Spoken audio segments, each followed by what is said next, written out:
باور کنید دوستانم روز آخر بسیار مشاهده میکنم که در سامانه‌های اجتماعی یک فرزند ناخلف، یک بی‌شرف، یک بی‌عقل، یک حیوان صفتی که با اسم تقایف محمد فتولویویچ معلوم است که زاده و استقرار کننده دهه نیگنات جماعت دهاتی رودکی که صدقه رودکی کند اون خواهی ملت را بسیار سخنهای قبیح میگوید و آبادی آزادی تاجیکستان را از دور ایستاده سنگ ملامت میزند.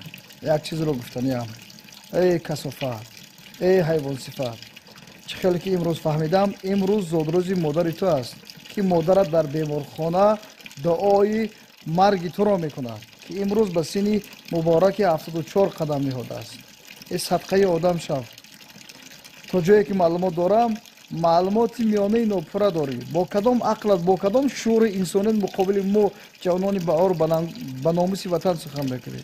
تو خیال میکنی ما به دست بازی تو باور میکنیم؟ نه، یگان وقت والله قسم یگان وقت باور نمیکنیم.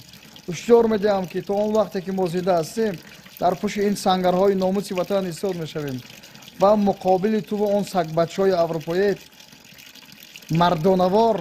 مردانوار مبارزه خواهیم کرد. تو یگان وقت با آرزوهای ناپاک خود که در سری بیمغزت میپروری نمیرسی.